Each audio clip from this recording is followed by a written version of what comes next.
Welcome to Dr. M's Vodcast, a vodcast with a mission to connect continuous improvement professionals across the world. Go. Thanks, Ashok, and welcome to Dr. M's Lounge, episode 7, Rules of the Game, nil.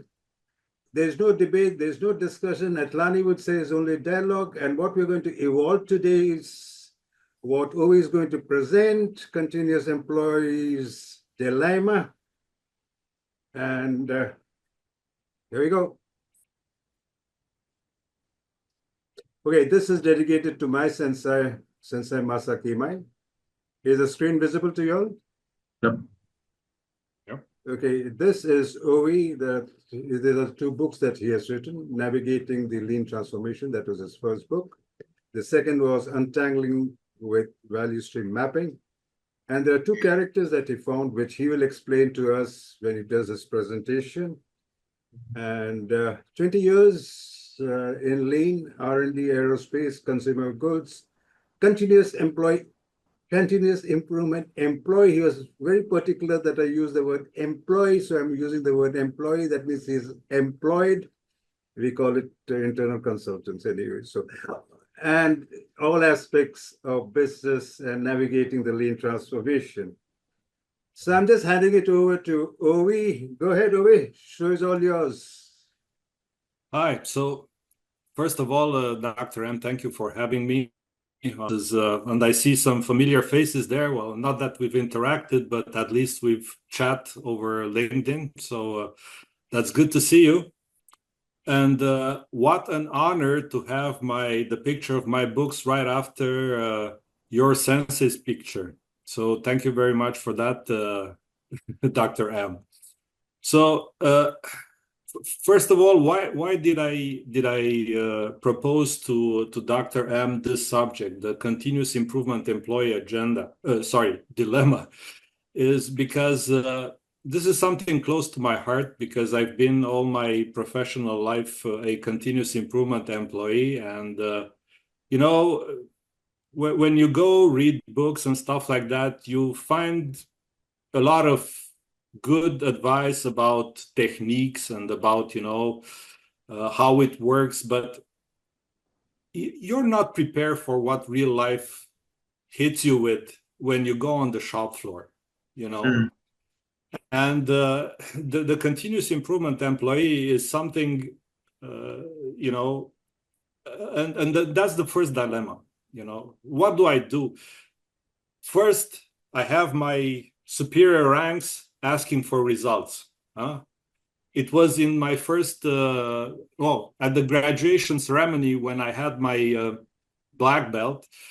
The executive went there and said, "Wow, we have this operational excellence program and we spend a lot of money in it, but where are the results we were supposed to have?" That puts an automatic, pressure on you. Then, on the other side, when I first went for a small improvement projects to an employee saying, "Can you please do this and do that because I won't be there because I'm your second shift and I won't be there." Mm-hmm. And he just walked away and said, "That's not my job to do this." So you're like sandwiched in between these 2 extremes, right? Then I agree. Just to put over this, my first during my course, I did my first simulation of one-piece flow. Beautiful. You had all the small parts. You started in batch and queue. You were doing improvements, and then at the end you had the one-piece flow. You had even a LED that with lid, and it was beautiful. But that was just a simulation. It took me years to really help a team achieve one-piece flow on the shop floor. So again, well, this is what I learned. This is what I practice. So I'm sandwiched in between these things, right? And now some unpleasant things that I went through when I lost my job as a continuous improvement employee, because there was a takeover, and the first group to leave the building was the continuous improvement group, right? So you're there, and that's what I covered in the prelude. Now I just wanted to add another one to this, you know. So you're the continuous improvement employee. You're the one sweating all day long, working with executives and working with the people on the shop floor, right? And with the middle, you're working with everybody. And the company thinks it's a good idea to bring an external consultant. So how do you feel? You know, when there's an external consultant coming into the company doing your job, basically, right?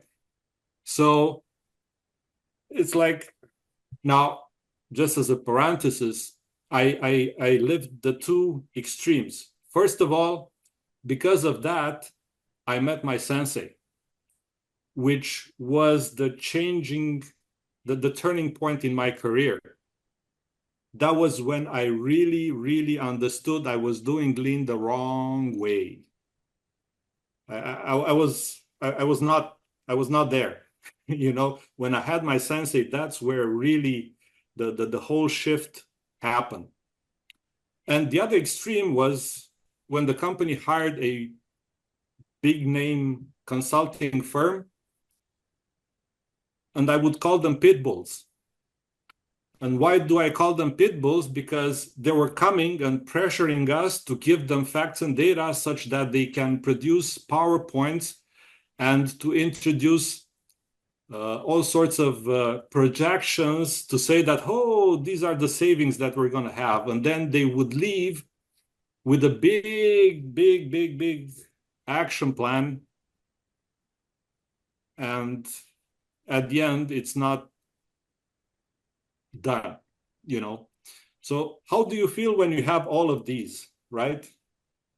You're really in extremes, and you really don't know how to do this. So your dilemma is, do I stay or do I go? You know, that's the first instinct that you have. So I have a thought for you. That's the wrong dilemma. That's the wrong dilemma because I understood something once I had my sensei. So what my sensei said at the point in time while we were working was, Ovi, look, no matter what happens, what we did, what we are doing now, and what we're going to do in the future is going to stay with you. No one can take it away from you. And that's when, well, you see, above my head, there was a light bulb that came out and said, look, my dilemma is, am I capable of growing professionally? Yes or no? You know, that's the big dilemma that a continuous improvement employee is supposed to have. Not to, do I leave or do I stay? And when I'm saying a better employee, it's two things that are coming. Two main points. First, am I credible? Am I trustworthy? Not more. You know, working these two things in conjunction are going to help you and are going to help your company to be better. So, Dr. M, can you put the slide with the picture that I sent you?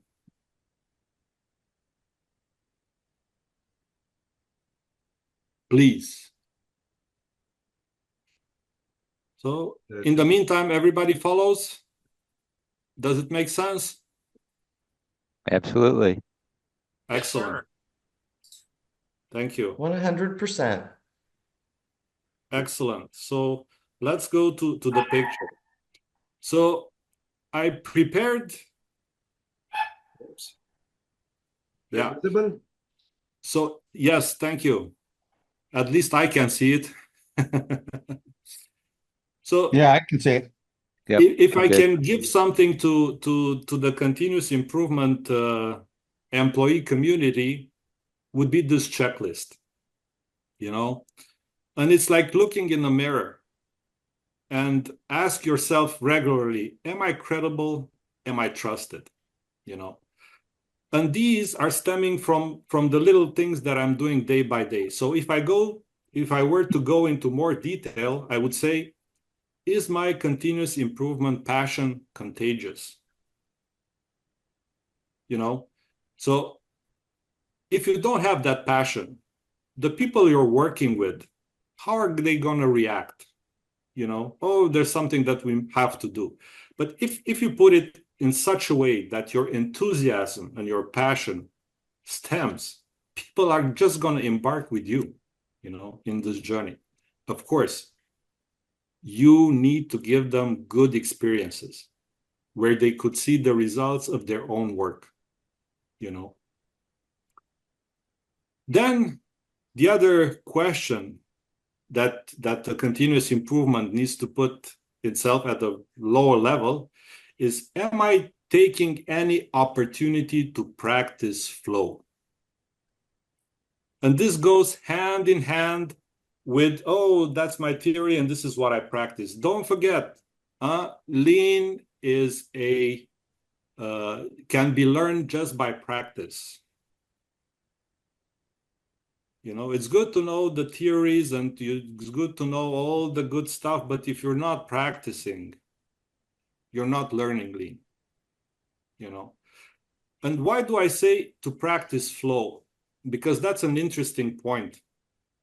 Because to me, flow is an end state that it's not reachable, that goes from the idea of a product until the product reaches the customer, and you have the seamless transformation of that product without any wastes that go with it, you know.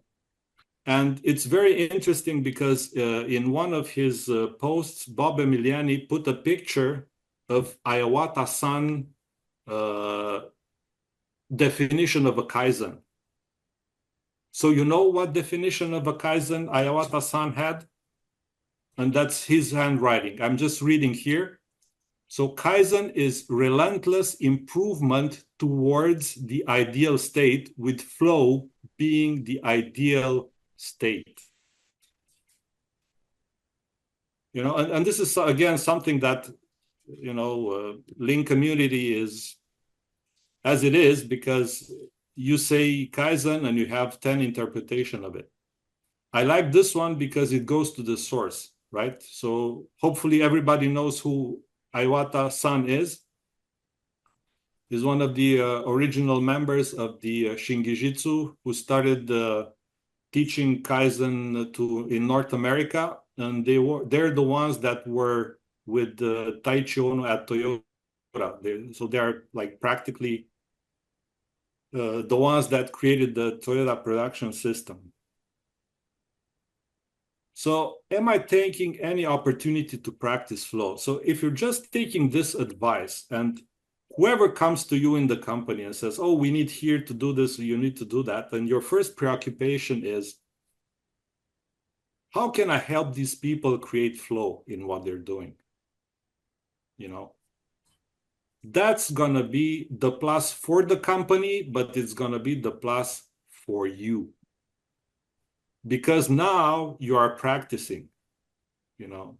It's good to read a book about one-piece flow, but it's even better when you put a one-piece flow cell in place, okay?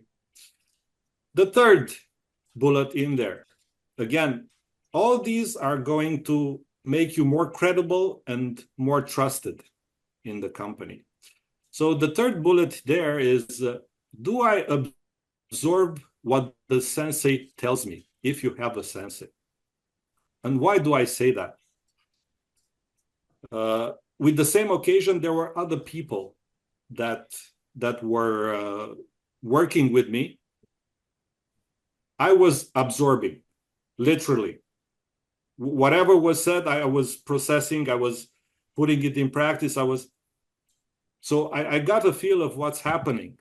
So what we did is we did a transformation from batch and queue to one-piece flow for the whole families of products that we had in that plant.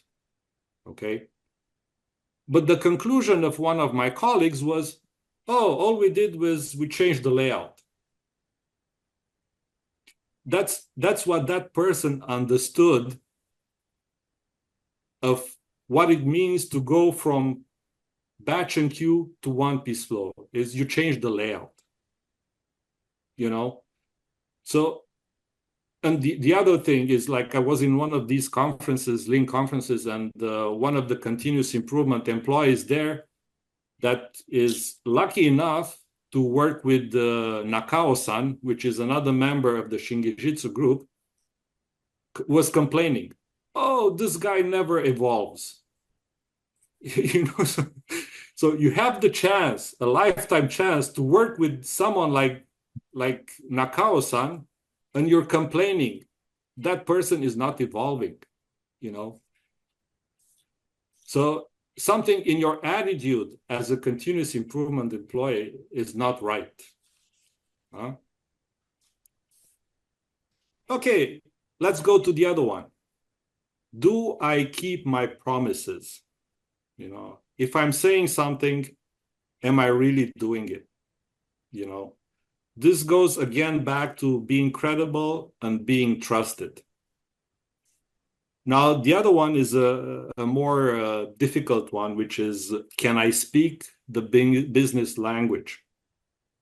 What this means is, instead of talking Hejanka and 5S, you better talk net income and cash flow and profit and stuff like that,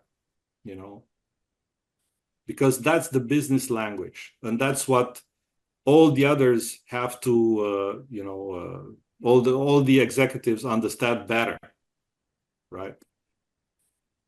The other thing is, am I consistent in my approach? Oh, now I heard about this, I'm going to do this. Now I heard that, I'm going to do that. Now I'm going to, and you approach differently everything, when in reality, you need to be reliable. You need to be credible, which means you need to be consistent in what you're saying. If you're saying, oh, root cause is the first thing to do, and then you come back and say, no, I think you should do something else, you're not showing consistency. So you need to be consistent with your approach and how people perceive you. Another bullet there is, do I apply continuous improvement to my work? So do you have a self-reflection mechanism? So yeah, it went well, but what can I improve in what I'm doing? Is that drive? It's like you are saying something, but you're not doing it. There's a name for that, but I won't go there for now. And the last one, but look, this is not an exhaustive list, but I thought it's important just to see how we are building credibility and trustworthiness, is, do I ask for feedback? Oh, no, I don't want to ask because that guy is such a pain, and I don't want to get annoyed with what has to say about me. No, this is not about that, being annoyed. This is to have an opinion on your work from someone else, which is as simple as that. So you see, this is in a nutshell what I wanted to have discussions on this Dr. M's lounge, to say that the dilemma a continuous improvement employee has is not, do I stay or do I go, but is, am I credible, am I trusted? So that was my speech, Dr. M. Yeah, Brad has his hand up. Yeah. Thank you, Ovi. Yeah, that was a great list. I think in my experience, there was, I guess, one issue that I wanted to raise that I've come into, I guess that I practice, and I guess it's a bias that I've developed, in that, and so I was thinking as you're going through the list, should we add, am I practicing CI alone? Because what I've experienced is so many times you get in the situation in work, and you're trying to promote CI, and you're trying to, in whatever aspect, is it cultural? Is it execution? Is it, trying to improve communication? And you just keep running up against walls that are, you know, no, you're running up against HR policy, you're running up against it. That's not how we do things, or that's not the flow. And I found myself getting into well, the answer is going to be no anyway, so I'm just going to do it on my own. But the problem is, because I just want to get it done, and I don't want to have to go through the hassle of the bureaucracy. But then what happens is you end up being a lone wolf, and you cut yourself off from the potential resources that you could use to leverage your influence and your exposure. So just wanted to share, that's a personal experience of mine, something I'm working on. But I just suggested it for your list. But yeah, list Thank was you. fantastic. Most definitely. And I said this is not an exhaustive link, so look, I don't have all the answers, right? Yeah. Would that one be kind of a go hand in hand with the one mentioned of, are you being enthusiastic about continuous improvement? Because your enthusiasm can impact how other people perceive it, right? So Yeah. let But me tell you. Oh, I was just going to say, I think I agree with your point, Courtney, that, It's not the with end all, of course. But yeah, well, yeah. the thing is, your enthusiasm can spread horizontally, but the problem is it doesn't necessarily have any impact vertically. Yeah. So Absolutely. I have you a story gotta, on that. yeah. I have a story on that, Brad. Mm-hmm. Because again, some early points in my career, when you're young, I would use it to jump around. I was putting post-its by jumping. I was like, doing an entire show there.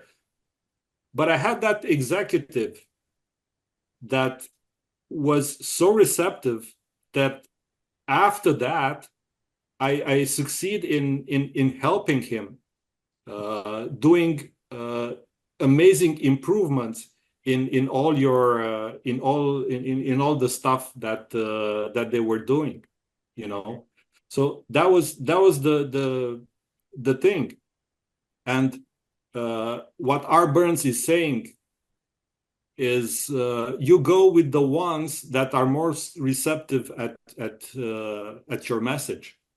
Mm-hmm. Yeah. Yes. See what I'm saying?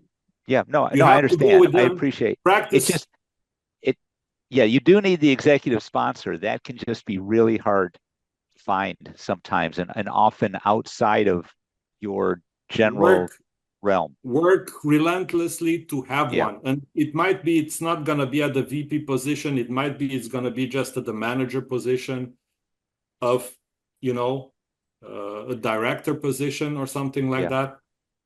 But once that person was engaged, at some point in time, that person knew as much as I knew because he was practicing. And that's an asset for the company. Yeah. Yeah. No, but you're right. That can be very difficult, finding the enlightened leader that understands the value of what you're bringing, because too often in classic management companies, that what you're offering is not what's valued. Brad, there's one point that got my attention, that many of us who are into this profession, we do excellent job, time study, we do a lot of psychological stuff, etc. One of the things that many of us are a little shy to do is to speak the business language.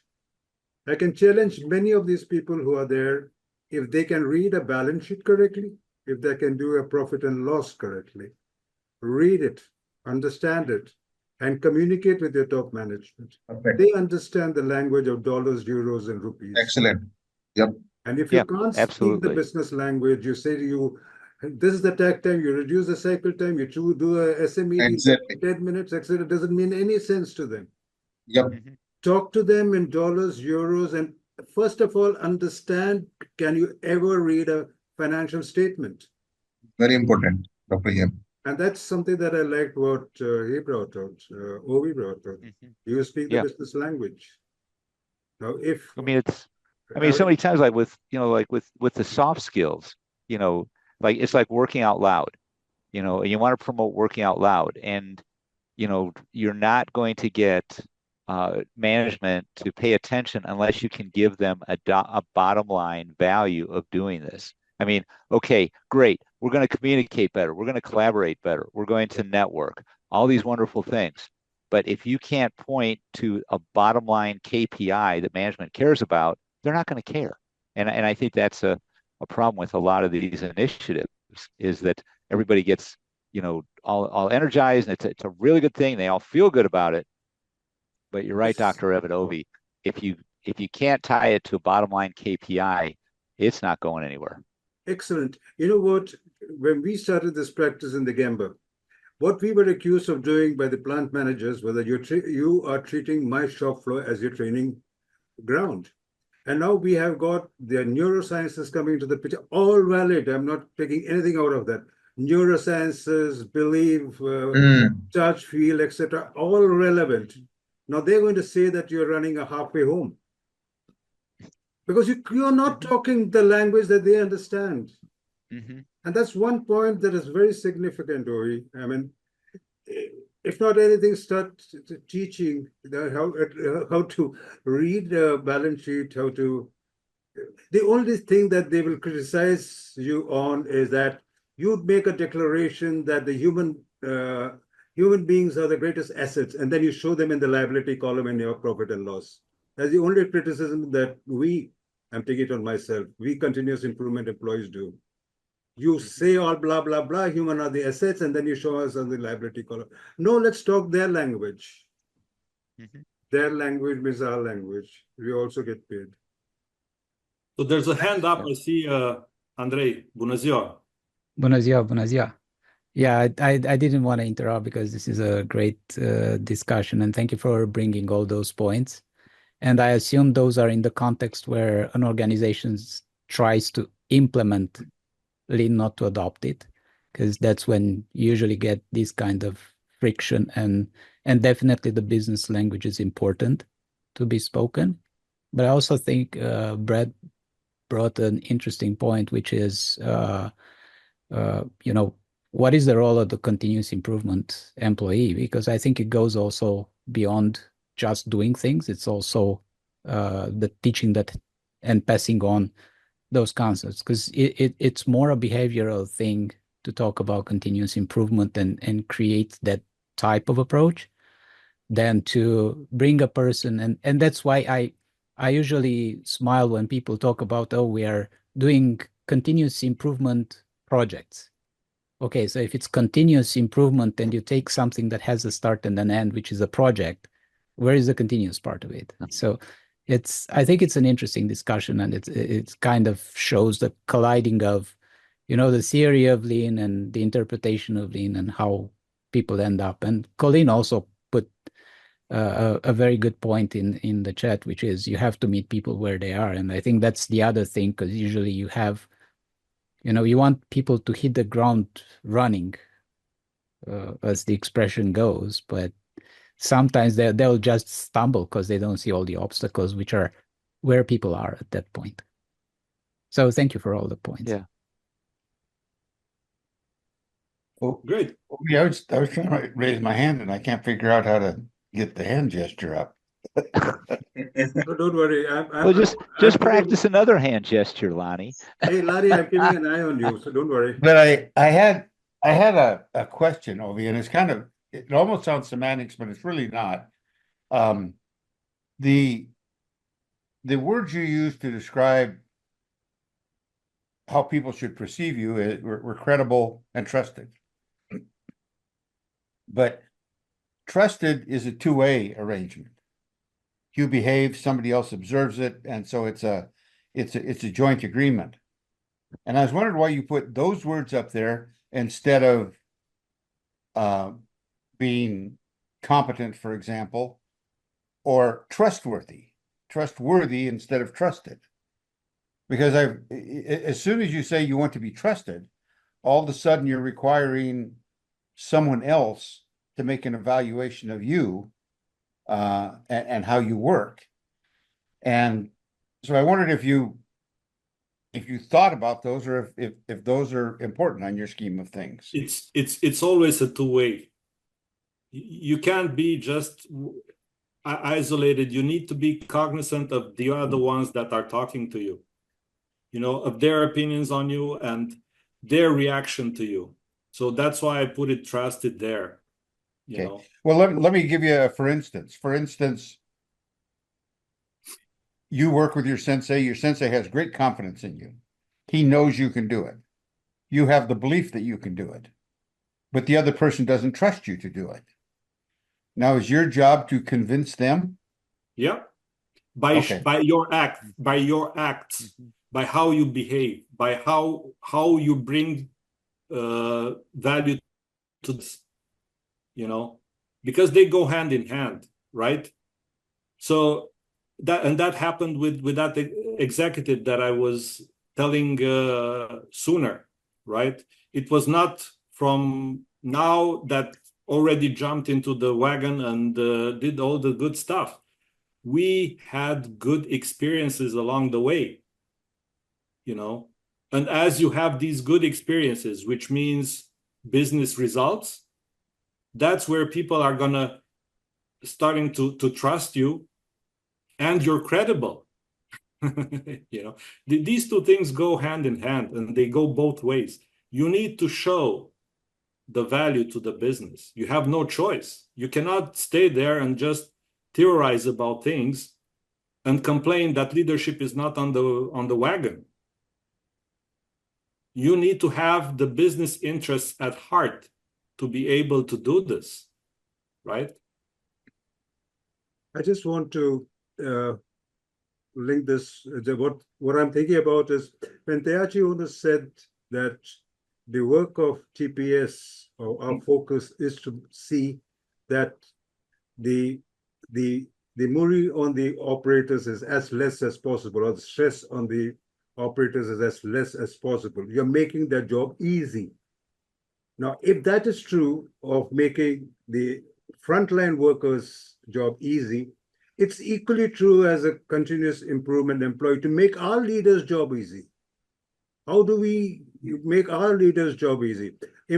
Just imagine the leader also has somebody to report to. If you don't know what is his problem, and invariably you will come to know, if you're a good continuous improvement employee, you are the link between the leadership and the frontline people. So if you make his life easy by knowing what he's going through, and you should be able to do it. Andre, he would add to what I said is we need to know the human psychology, because we are very pathetic, sympathetic towards the frontline people, and we are equally on the other side when it comes to leaders and leadership. They are looked as devils. We are the angels looking after the cuddly-buddly nest of the frontline workers. They also have problems. It's our responsibility to look after them too. Am I wrong? Am I right? I wouldn't know. Oh no, you're spot on, and I think it's so, Dr. M. I think it's so easy to fall into that mindset of, yes, Gemba is holy and leadership is to be despised. That all of the negative comes out of leadership, and it's like, yeah, and I think that's a damaging, myopic view to have. It's easy to adopt, but I think it's going to shortchange your effort, because you're right. I mean, leadership has their goals. They're not trying to, they don't, just like workers don't get up in the morning and say, okay, I'm going to trundle into work today and I'm going to do a crappy job. I don't think leadership gets up in the morning and says, okay, my goal today is to oppress and make as difficult as possible my employees' jobs. But so I think it's part of that getting into understanding, putting the CI output in terms, in business terms that management understands, but also we talk about going to Gemba for the frontline workers, but we've got to go to Gemba for the leadership to understand their perspective, so that we can gain their trust, their support, that they are not the enemy, and we've got to find a way to make that bridge. Yeah, the thing is, you always have opportunities because that's where you hired, you know. It's just how you handle those opportunities, what you have in mind to do in there, you know. If it's just to promote you and to show to everybody how good you are and how many Japanese terms you know, you're in the wrong business. You know, you have to learn to speak the language that the people at the working level, the language they're using, and then translate what you know in their language. And the same with the leadership, right? And go ahead. When you talk about change, I'm reminded of a joke, you know, and I see the continuous improvement organizations in most places being highly separated from the rest of the organization. It's like continuous improvement has been thrown over the wall to somebody else. It's not my job, it's your job. And I don't think they start out that way, but I think they evolve that way because so much of continuous improvement has to do with change. And very often change is very uncomfortable to people, if not just inconvenient. But there's an old joke going around, and it's how many psychologists does it take to change a light bulb? And the answer is one. But the light bulb has to want to change.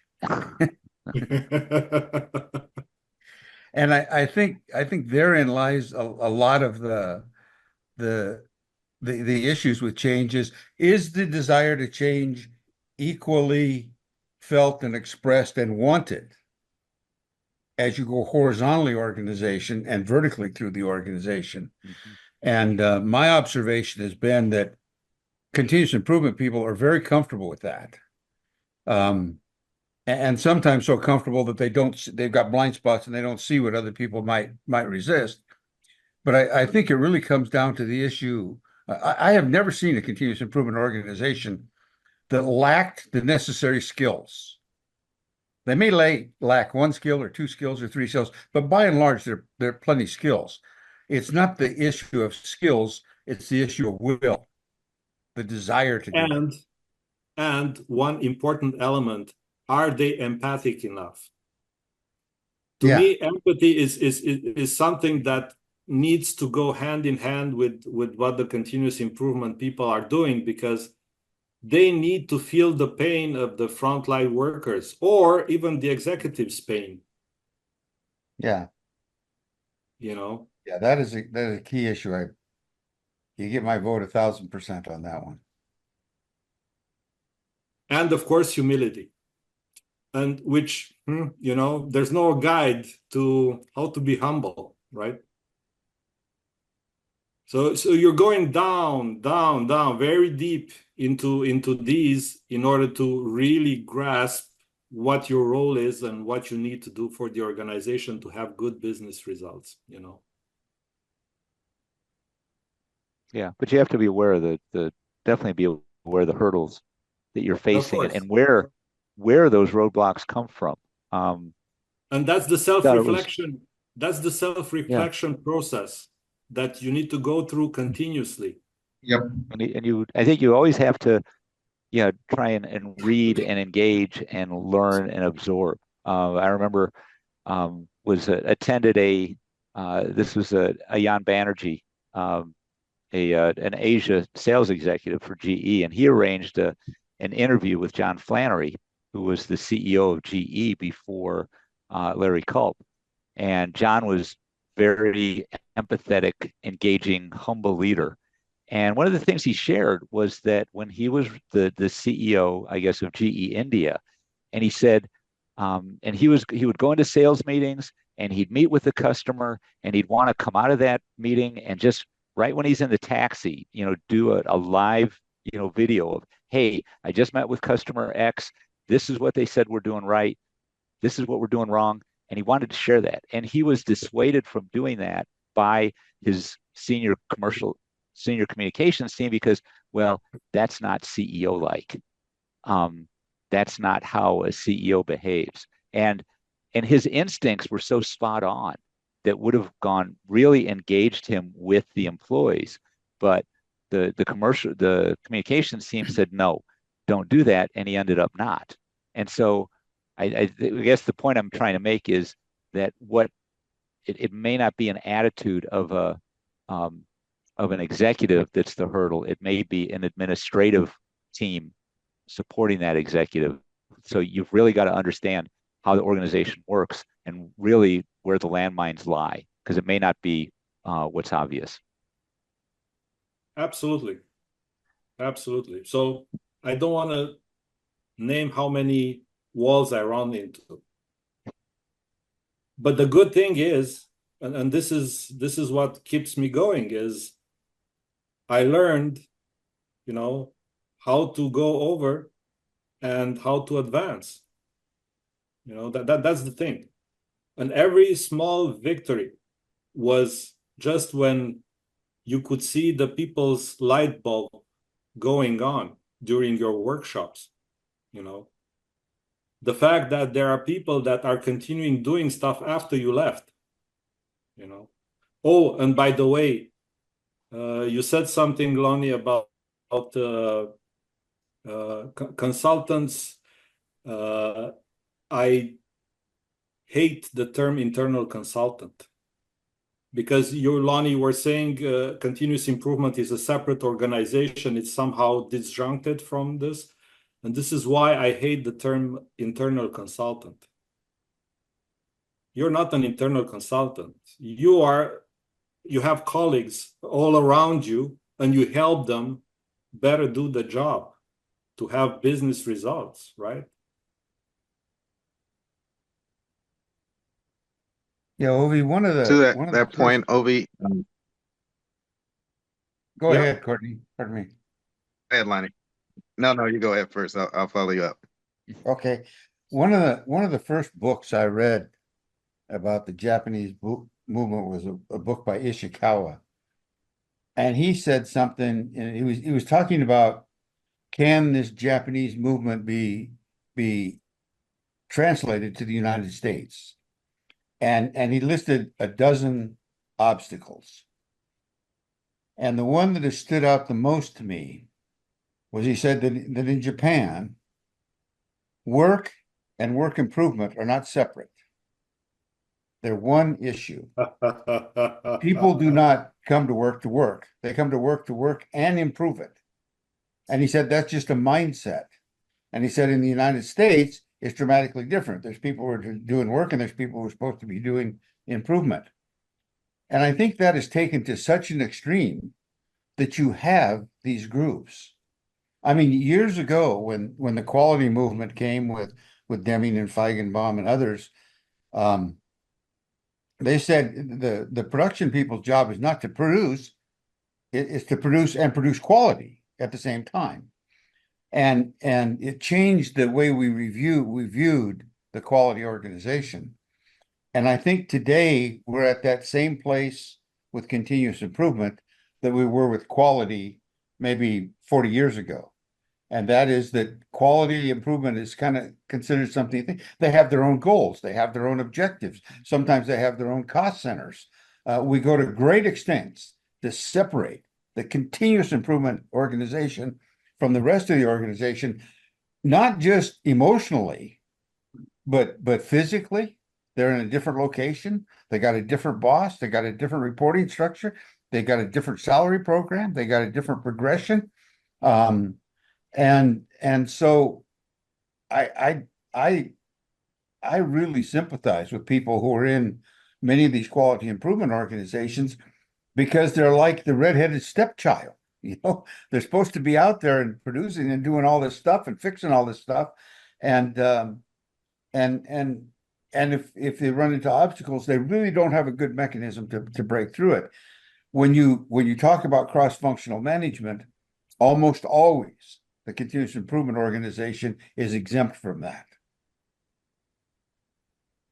But that, I don't know. Sorry for getting Thank on my you. soapbox here. No problem. Courtney.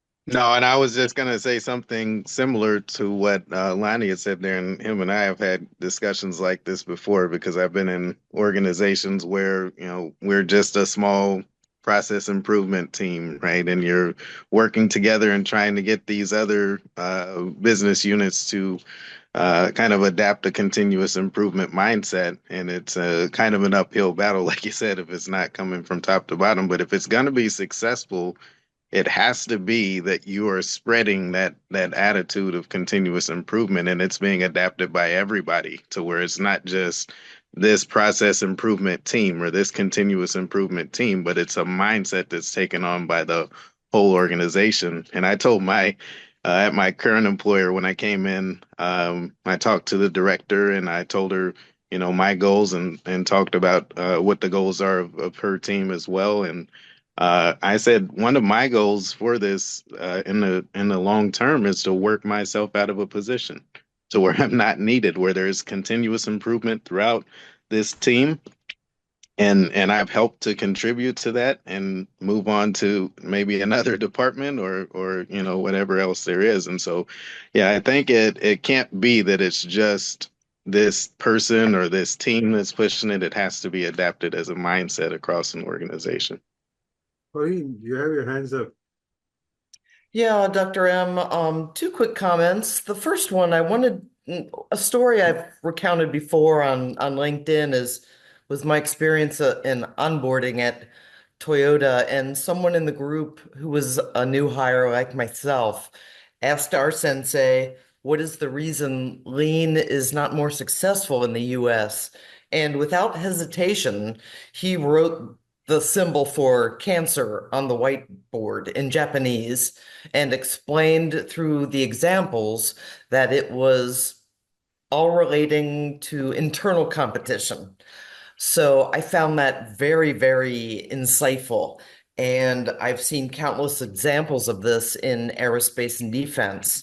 The second comment I wanted to make is around this tension between protecting or defending lean and not polluting it with any changes, evolving it as Ovi mentioned earlier.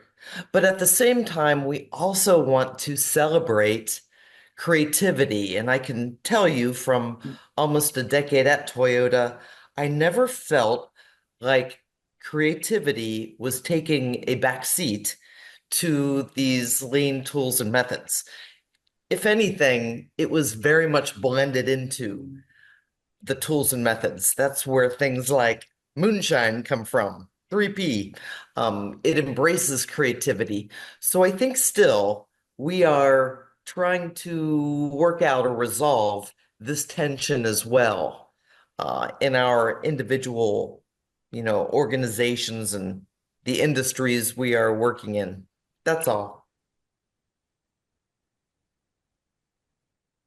But I think, Colin, you just hit the nail with what you just said, because it's an answer to the question why it's hard for Westerners to adopt it. Because we look for tools, methods, and frameworks to do the work versus there are principles, and that allows you to build your own tools, approaches, and things like that. And that's why it's hard to copy. My sensei this was the most frequent question he got. He was part of 9 startups for Toyota, and everybody was saying, so what did you take from this plant to the other? And he said, I don't know what you mean by that, because I had to go see where they are, what they have, how do they work, how do they operate, and then based on that build what the environment of what they needed. So yeah, sorry. Yeah. It's No, but that's good. And again, that's a subject that we can talk for a week, I think. And Only? yeah, no, seriously. I mean, this is very rich. Thank you very much for all your inputs, because that's very good and helps us settle our thoughts too, right? So we're all learning in this process. But again, if I come back to this to the subject, is the idea that should I go or should I stay? It's a false idea for the continuous improvement employee. It's more like, am I credible? Am I trusted? You know?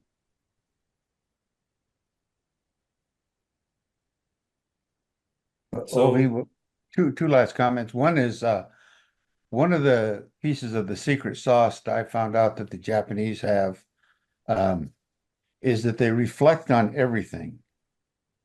You on your list you had, am I questioning my own methods and that type of stuff? And when I go from one company to the next, I find that they very, very seldom reflect on any project that they've done. And if they do, it's almost always because it failed. And I recall a couple of instances where I was working for Japanese companies, and we had, in one case, this project that was just fabulous. I mean, we hit all the targets. We came in under budget. We came in under the lead time. Everything was just a home run. And we still did a comprehensive hand-eye session about it.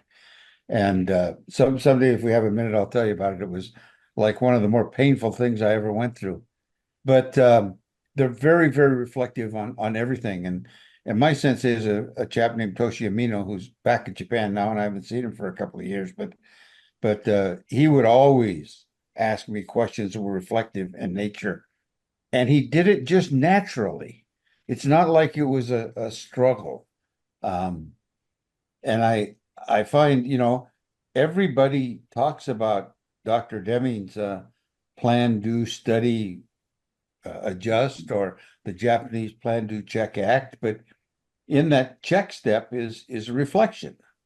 And yet we seldom really reflect. We just kind of superficially go over it and we kind of met the objectives. Okay, let's move on.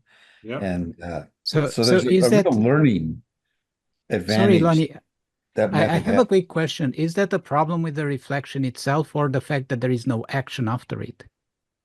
Because I think Oh, no, it's a I think it's definition of, reflection itself, the lack of them. I have several friends who are in the Army and in the military. One of my friends just recently retired as a colonel. They have a process called after action reports, which after every action, they have to fill out an after action report, which is nothing more than a reflection. But no, I think the first problem is they don't reflect. And then the second problem is what you imply, Andre, is that what they do reflect, they seldom act on. And so I think it's more, it starts with one and goes to the other,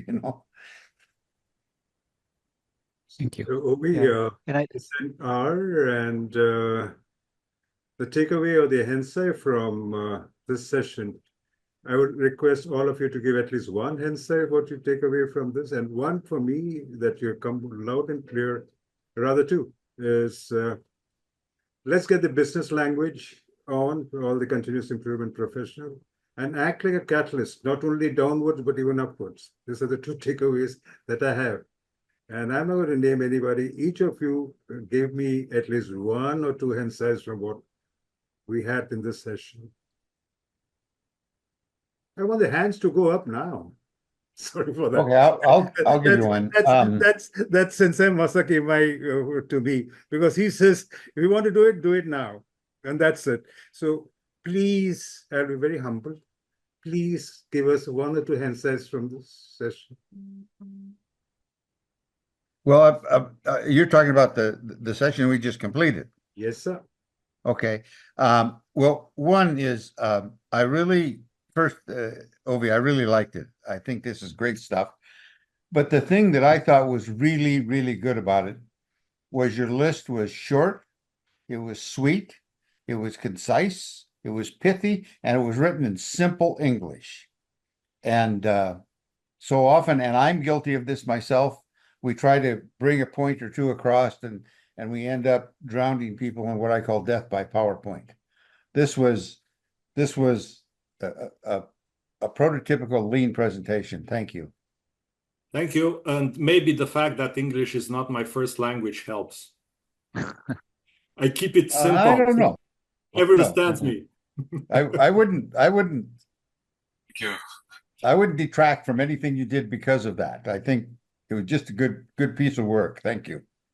Thank you.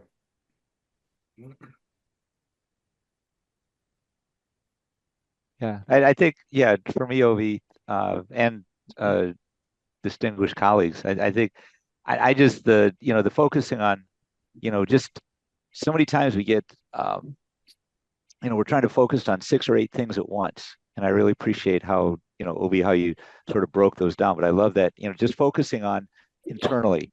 Are you credible? Are you trusted? Just if you focus on that, you're going to have a great impact. And not, it's easy to get distracted with everything else that's thrown at you. So I appreciate that focus that you shared. Thank you. I would, if I can go next, I would take away relating. I think all that I heard in here can be kind of summarized in relating information upstream, right, at the executive level, meeting them where they're at, as well as horizontally, as it's been discussed, with those that are affected by the change of catalyst for process improvement, is really cultivating relationships and understanding what is needed at an executive level, as well as to those that are being affected by the change. And I really appreciate this, Ovi. Thank you. Thank you. Yeah, one other comment here is I learned a lot about empathy this year, and how it's not about you seeing yourself as like a doctor treating a sick patient, but in coming together as peers. And I think sometimes we can expect, as lean practitioners, coaches, for them to come to our level, come up. And it's that equalizing type of perspective that it's challenging. Yeah, definitely. I love that concept, Colleen, because in the corporate world, it's just the opposite. Everything is hierarchical.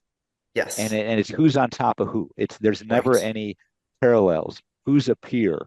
Am I putting myself in your shoes so I can help solve the problem? And it really drives that environment of exclusiveness and divisiveness instead of cohesiveness. Brad, this reminds me, Brad, Mhm.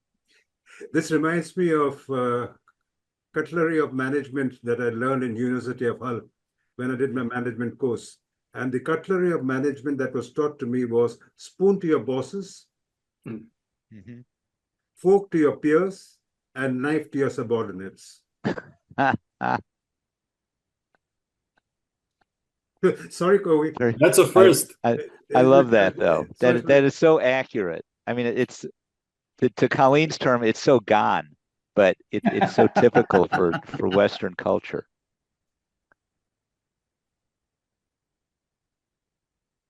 Okay. Right. Thank you very much. And namaste. See you all again next time. Yeah. Thank you very much. Yeah. Namaste. Today is the Thank you very much, everybody. Yeah, Thank you today so is the much. first Thank you, everybody. Today is the wonderful. first Wednesday of the Highlight. and thanks to John Stepper, we say, I celebrate all of you. Thank you very much for being there on our launch. I don't serve champagne, so be at home and serve it yourself. Yeah. Take care. Smile always Nice works. to see you. Dr. M, thank you very much for this Yeah. nice. Thank you. Yep. Yeah. This is Thank you so wonderful. much. Thank you. Good Thank day. you, everyone. Have a good day. Thank you. Thank you. Bye-bye. Bye bye. Bye. Bye.